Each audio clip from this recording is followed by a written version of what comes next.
Porque, irmãos, existe hoje muitas práticas dentro da igreja que envergonham o evangelho. Muitas pessoas que estão dentro da igreja que envergonham o nome do nosso Senhor e Salvador Jesus Cristo. E práticas erradas, atitudes erradas, a gente vai ver em todos os meios sociais. Em todos os meios religiosos, para a gente não citar aqui denominações, em todos os meios religiosos, em todos os meios evangélicos, a gente vai ver práticas que não agradam a Deus. E para a sociedade ímpia que não conhece ao Senhor, até que se prove ao contrário, todo mundo está errado. As pessoas já julgam com aquele velho jargão de que todo pastor é ladrão. Até que se prove ao contrário. Eles não querem saber se o pastor trabalha, se o pastor tem um emprego, se o pastor tem uma profissão, né? Se o pastor tem um outro recurso financeiro, e muitas vezes ele nem recebe apoio financeiro da comunidade ao qual ele está. Não, porque o julgamento parte desse princípio. Observe, meus queridos e amados irmãos, que todas as vezes que aparece a figura, a imagem de um padre em um filme, assistindo um filme aparece um padre, quase sempre ele está envolvido com coisa errada, com corrupção, ou com qualquer outro tipo de coisas erradas. Trago como exemplo para os irmãos um filme bastante conhecido, um filme brasileiro, por sinal, chamado O Alto da Compadecida, que a gente assiste, que a gente dá risada, que a gente se diverte, mas qual é a mensagem que tem ali? Que a igreja é corrupta. E se existe esse pensamento da Igreja Católica de que a igreja é corrupta, os irmãos acham que eles pensam o quê? Dos protestantes, dos evangélicos.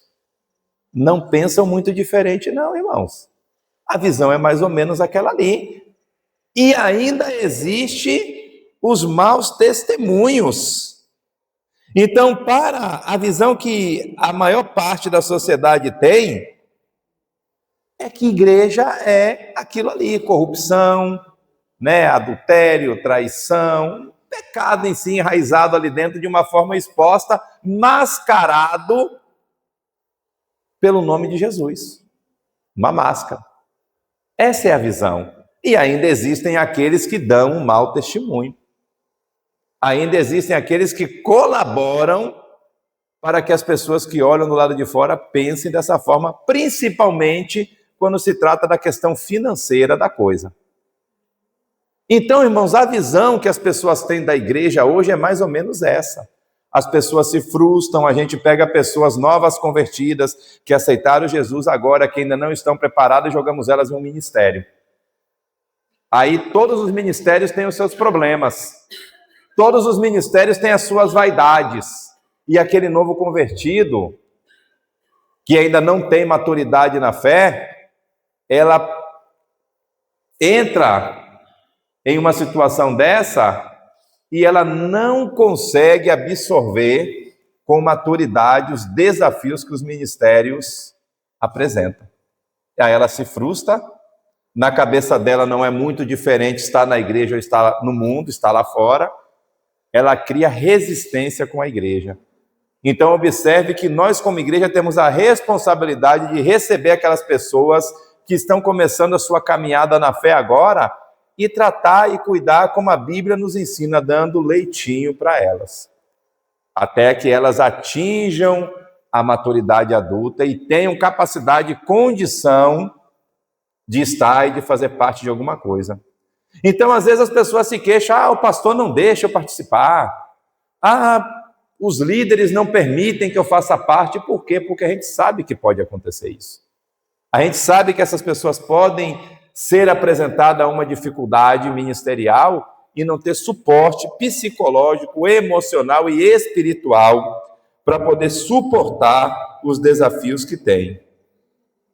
Então, meus irmãos, observem que no meio de todas essas dificuldades, os líderes são sempre os mais apontados. Por quê? Porque os líderes são sempre aquelas pessoas que estão em evidência, que estão na frente. Trago como exemplo para os irmãos aqui, lá em Gênesis, o faraó. O faraó não valia nada. A gente vê biblicamente como o faraó era uma pessoa difícil. Mas se a gente parar para estudar a palavra do Senhor, a gente vai ver que o povo também não valia muita coisa. O povo também tinha os mesmos defeitos que o faraó. Mas a gente vai ver que quem está na frente é aquele a qual é apontado o dedo. O pecado de quem está em posição de destaque à frente, ele fica sempre mais evidente. Embora o erro está em todo mundo. Embora o pecado seja algo que a palavra do Senhor fala que todos nós nascemos com o pecado, mas o apontamento sempre vai ficar para quem está naquela posição de liderança, de destaque. Obrigado, meu irmão. Trago como exemplo para os irmãos, vou trazer alguns exemplos bíblicos aqui. E o primeiro que eu gostaria de trazer, o primeiro exemplo bíblico que eu gostaria de trazer para os irmãos é acerca de um relacionamento conjugal. O relacionamento de um casal, onde uma pessoa era totalmente dissimulada com a outra. E esse exemplo é Sansão e Dalila. Dalila, ela tinha um acordo com os filisteus, que era um povo inimigo do povo de Deus, aonde ela teria que descobrir e entregar para os filisteus da onde vinha a força de Sansão. Em troca dessa informação, ela iria ganhar o quê? Dinheiro, sempre o dinheiro. Em troca dessa informação, ela iria ganhar dinheiro. Então ela dizia que amava Sansão, ela dizia que estava apaixonada, que gostava, mas na verdade ela não o amava. Na verdade ela não gostava dele. Então ela era falsa, ela era dissimulada, ela era o joio daquela relação. E na verdade o que ela fazia era uma personagem naquele relacionamento. Trago outro exemplo para os irmãos, Absalão. O que foi que Absalão começou a fazer para ganhar o coração do povo? Ele ficava na porta do palácio, esperando que as pessoas viessem para ter audiência com o rei Davi. Só que o rei Davi, meus irmãos, era um rei de guerra. O rei Davi vivia muito nas guerras. Ele tratava muito com o seu exército, muito com os seus homens, com os seus valentes. O rei Davi tinha uma família também complicada. Então, o tempo do rei Davi era um tempo realmente curto. O dia passava muito rápido para ele. E ele precisava atender pessoas que vinham de 12 tribos de Israel. Era muita gente. Ele não tinha como dar conta daquele povo todo.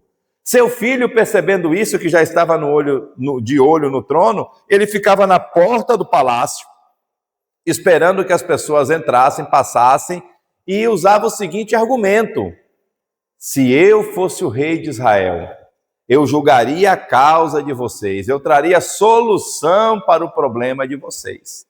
E dessa forma, ele começa a ganhar o coração do povo, dessa forma ele começa a trazer o povo para o lado dele. Por quê? Porque as pessoas iam procurar o rei, não encontravam o rei, não conseguiam falar com o rei, mas conseguiam falar com o príncipe, com o filho do rei. E o filho do rei dizia: vou dar solução para o problema de vocês. Agora, só que tem coisas que eu não posso fazer, porque eu não estou sentado no trono, mas se eu estivesse, eu resolveria o seu problema. Então, na cabeça das pessoas, o que seria melhor se fazer? Troca o rei, porque esse aqui resolve o meu problema, coisa que o que está lá não está fazendo. Irmãos, a gente vê muitas situações parecidas nos dias de hoje, tanto do primeiro exemplo que foi citado com Sansão e Dalila, como desse exemplo que acontece no mundo nos dias de hoje. Que a gente vê acontecendo e que muitos até já viveram situações parecidas com essa. Eu me lembro, queridos e amados irmãos, que eu trabalhava em uma empresa, com algumas pessoas, e que às vezes quando os colegas faziam alguma coisa que era errado, os outros colegas, eles não iam na sala do chefe entregar. Eles não chegavam lá, não batiam na porta e iam na sala do chefe entregar.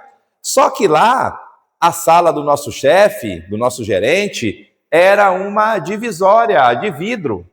Uma madeirinha fininha com uma divisória de vidro. E tudo que se conversava numa recepção, o chefe ouvia. Então, o que é que os colegas faziam?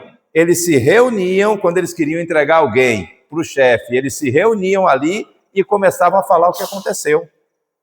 Rapaz, você viu o que fulano fez com o cliente? Maltratou o cliente, rapaz. Perdemos a venda, perdemos um dos nossos melhores clientes.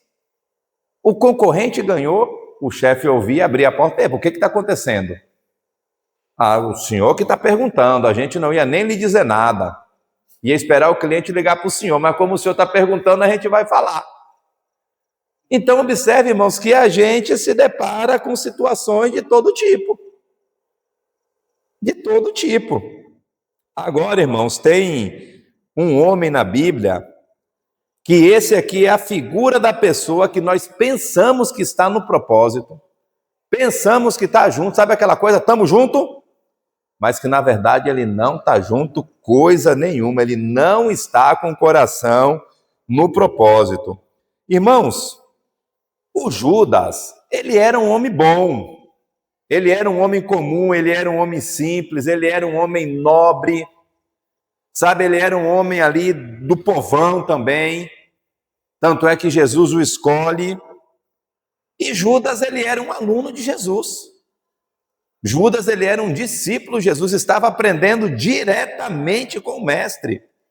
Judas andava com Jesus, irmãos, lado a lado. Judas viu Jesus fazendo e operando milagres, libertando pessoas endemoniadas, dando visão a cegos, curando os aleijados. Judas presenciou, Judas viu. Nós hoje, a Bíblia fala que acreditamos pela fé, e bem-aventurado aqueles que não viram e creem, diz a Bíblia. Judas viu Jesus operando sinais e maravilhas. Judas ouviu as pregações de Jesus, os ensinos de Jesus. Quando Jesus dizia assim, ó, senta aqui que eu vou ensinar. E Jesus ensinava como ninguém. Judas comia na mesma mesa de Jesus, irmãos. Participava da mesma ceia, dormia com Jesus. Imagina aqueles discípulos andando de cidade em cidade, dormindo todo mundo junto ali, um por cima do outro. E isso traz comunhão. E Judas estava ali no meio deles. Comiam junto, dormiam junto, comungavam junto. Irmãos, nós poderíamos até emprestar dinheiro para Judas ou dar dinheiro para o ministério nas mãos de Judas. Por quê? Porque Judas era o tesoureiro. Judas era o homem de confiança do ministério de Jesus. Pessoas que ajudavam financeiramente no ministério de Jesus, certamente esse dinheiro era entregue ao Judas. Judas era homem de confiança de Jesus e dos discípulos, daqueles que andavam, que eram próximos do Senhor. E tem uma passagem bíblica que nos mostra muito bem quem é Judas e quais eram os moldes operantes de Judas, de uma pessoa que nós pensamos que é uma coisa, mas que na verdade ele não é. E aí eu já convido os irmãos a abrir as nossas Bíblias no livro de João, capítulo de número 12, a partir do versículo de número 1.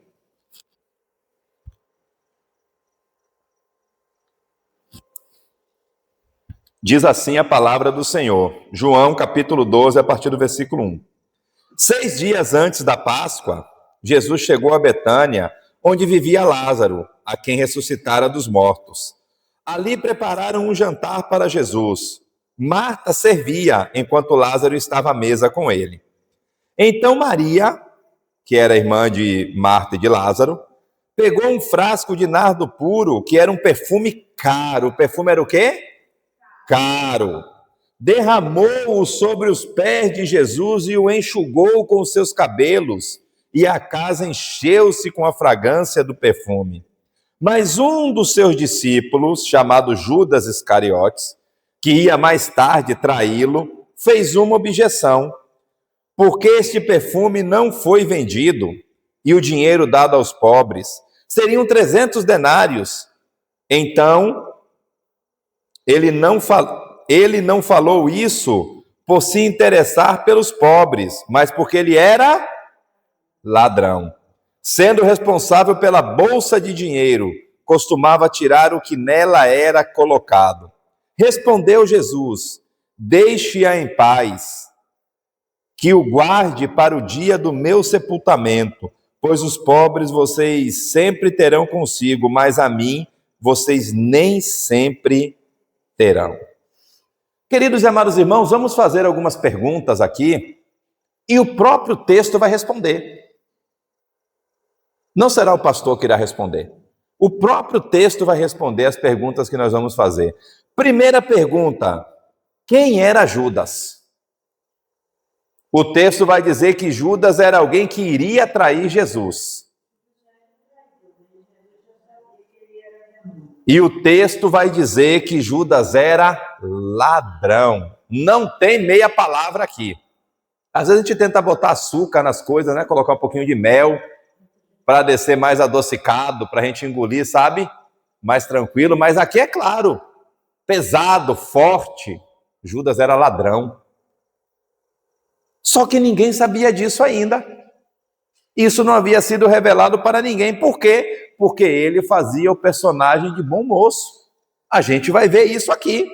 Ele tinha a aparência de quem andava correto, quem olhava não via nada de errado nele, mas esse, meus queridos e amados irmãos, é um dos modos operantes da pessoa quando ela é dissimulada, da pessoa quando ela é falsa. Ela se faz de bom moço. Todos olham e falam assim, é uma bênção. Mas, na verdade, não era. Essas pessoas, elas sabem atrair a confiança das outras pessoas. A segunda pergunta que a gente pode fazer: quais eram as intenções de Judas? Encher a bolsa de dinheiro. Por quê? Porque enquanto mais dinheiro tivesse na bolsa, mais ele poderia tirar. Então ele precisava ter estratégias de arrecadação. Ele precisava ter sempre a bolsa cheia para que ele pudesse tirar. Quando ele viu o perfume caro junto com Maria, ele pensou o quê? Tem lucro aí. Isso aí pode dar um recurso bom, pode dar um retorno bom. Isso aí é um investimento. Tanto é que automaticamente ele faz logo as contas, irmãos. Olha como ele faz as contas. Esse perfume que está aí, esse óleo, ele pode valer uns 300 denários. O homem já fez o cálculo, o homem já sabia até quanto valia. Irmãos, observe como era valioso. Um denário equivalia a um dia de trabalho de um trabalhador braçal. O que nós podemos chamar hoje de um ajudante, por exemplo. Um ajudante de roça, do campo, de trabalho de ajudante de pedreiro. Mais ou menos isso, para os irmãos entenderem, um trabalho braçal. Então, um denário era um dia de trabalho, 300 denários, 300 dias, quase um ano de trabalho de um trabalhador. Foi o cálculo que Judas fez do valor do produto que estava na mão de Dona Maria. Então, é preciso de uma estratégia para pegar esse perfume, para pegar esse dinheiro, para vender, pegar o dinheiro e colocar onde? Na bolsa. O que é que eu posso fazer para me transformar este perfume que está na mão de Maria, transformar esse recurso em dinheiro para me colocar na minha bolsa? Eu preciso tirar Jesus de tempo, eu preciso disfarçar, eu preciso enganar, eu preciso tirar os meus amigos que estão aqui, os discípulos junto comigo, eu preciso tirar eles de tempo também. Eu preciso ter uma estratégia. E outra pergunta que a gente faz: como ele vai conseguir fazer isso? O versículo de número 5 nos dá a resposta. Vamos dar aos pobres. Vamos vender, pegar o dinheiro e dar aos pobres. Ele precisava de uma estratégia para convencer todos a vender aquele perfume. E qual é a estratégia, qual é a ideia que ele tem? Vamos dar aos pobres. E as pessoas ainda olharam para ele e achavam que a ideia era boa. Poxa, Judas é um cara legal. Judas é um cara gente boa. O cara está pensando nos pobres. A intenção dele é boa. Então ele não podia entregar o disfarce dele. Então ele vai suscitar algo que sensibilize a todas as outras pessoas que estão ali com ele, inclusive o próprio Jesus, o próprio mestre. Vamos dar aos pobres. Todos eram sensíveis aos pobres. Todos gostavam dos pobres. A missão deles era com os pobres. Ele percebeu, ele sabia disso. O quanto Jesus era dedicado com os humildes, com aqueles que não tinham condição financeira. Então vamos dar aos pobres. E vocês estão gastando esse recurso, vocês estão desperdiçando esse recurso com algo que nós poderíamos fazer o quê? Vender e dar aos pobres. Observe, meus irmãos, que ele coloca na cabeça das pessoas assim: vocês estão errados. Está tudo errado aqui. Vocês estão fazendo tudo errado. Ele vai gerar uma culpa com uma afirmação razoável. Não tem o que questionar. Não tem o que discutir, ele está certo. Ele está dizendo, em outras palavras aqui, vocês não são amorosos, vocês não são misericordiosos, vocês não são bons. Nós temos que ajudar os pobres. Os discípulos devem ter pensado, irmãos, naquele momento, o mesmo que qualquer um de nós pensaríamos. Judas é um homem bom. Judas é um homem da nossa confiança.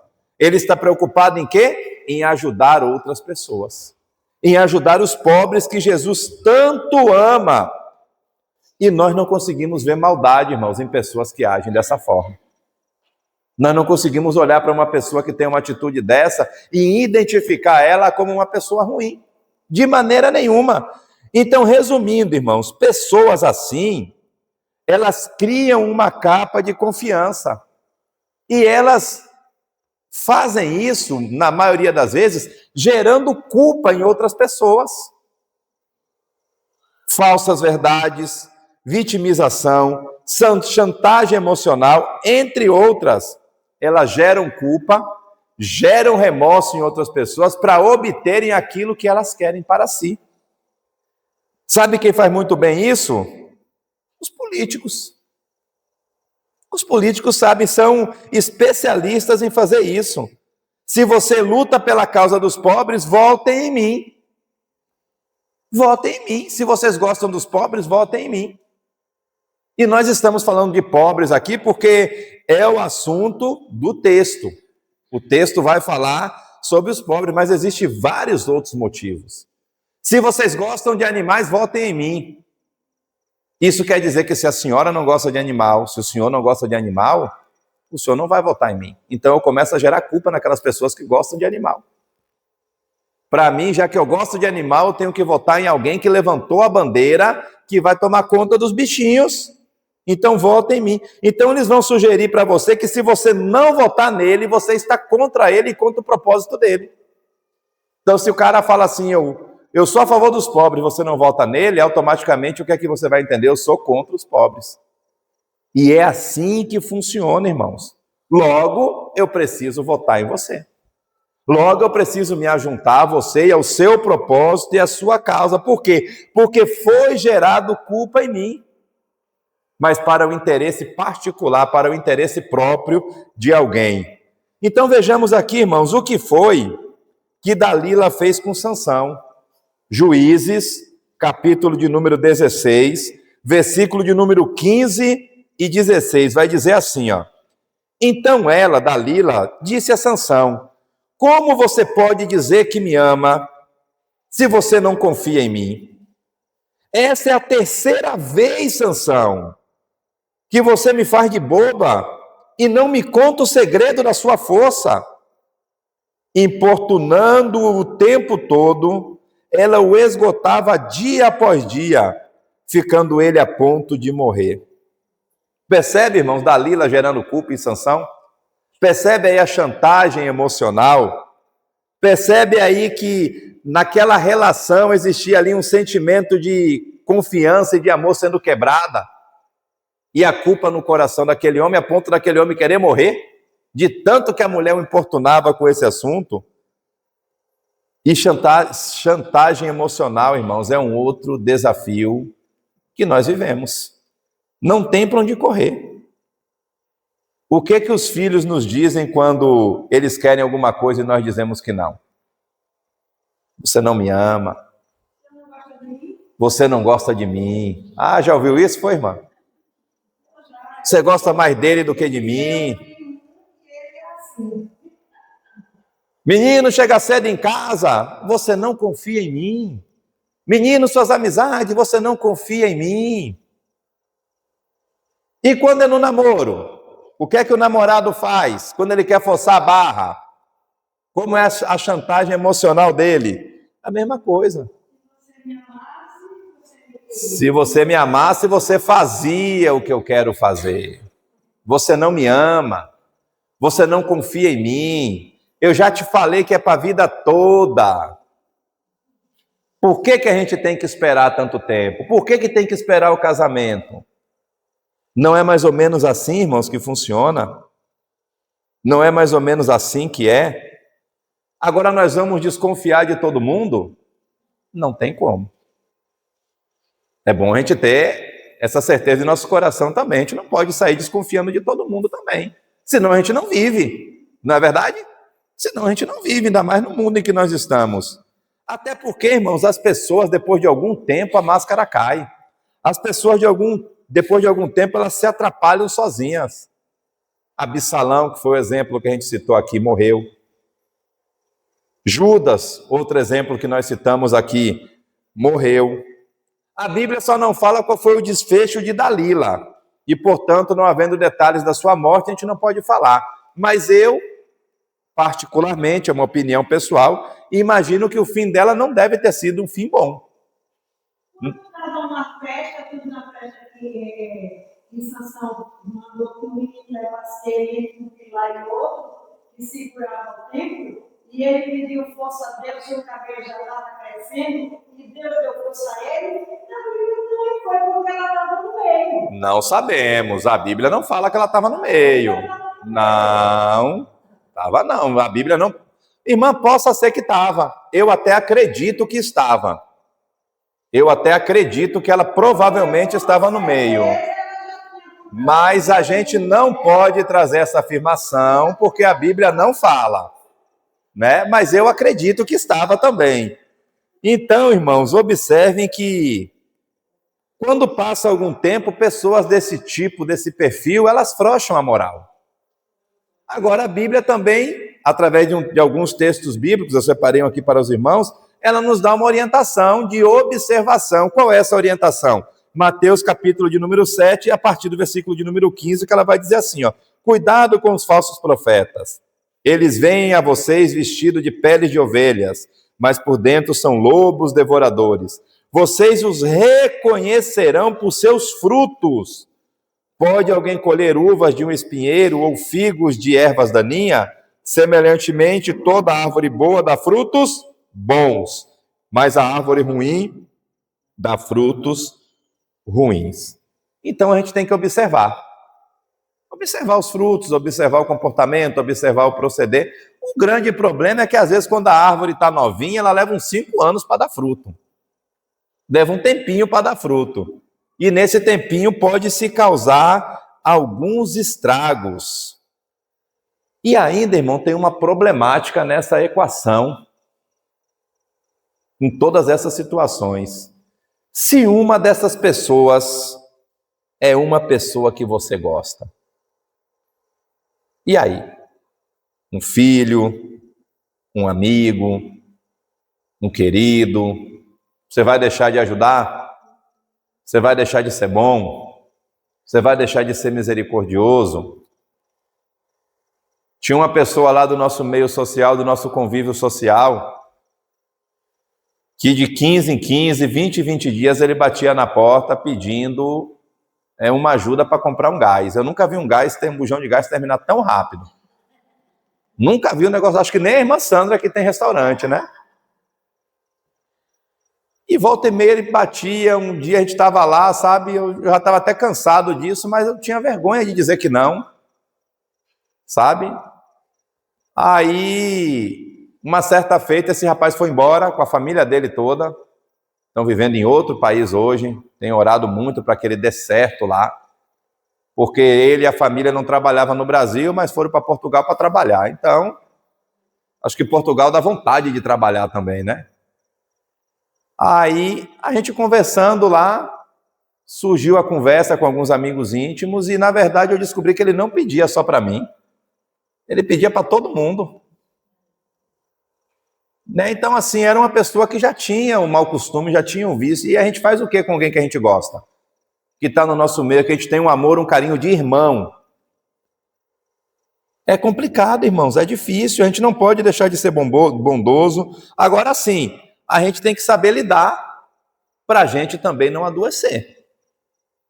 Porque senão a pessoa doente adoece a gente. E aí, 2 conselhos só que eu posso dar, 2 dicas aqui que eu posso dar para os irmãos, para se proteger dessas pessoas. A primeira dica, estabeleça limites. Se proteja através dos limites. Porque senão você se acaba também financeiramente e emocionalmente por causa de pessoas desse jeito aqui. Pessoas dissimuladas, pessoas falsas. Elas acabam com a vida financeira delas e depois acabam com a sua. Irmão, se a pessoa tem um nome sujo, ela sujou o nome dela, ela não zelou pelo nome dela, ela vai zelar pelo seu? Claro que não. Claro que não.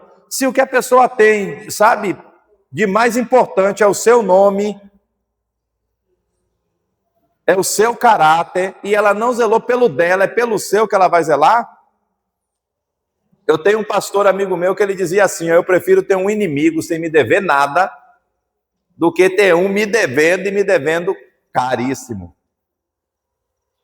Não é verdade? Então, assim, é complicado, mas é complicado. Quando é um irmão que pede, quando é um amigo íntimo que pede, é difícil, não é fácil. Então, assim, se proteja estabelecendo limites. Se proteja estabelecendo limites.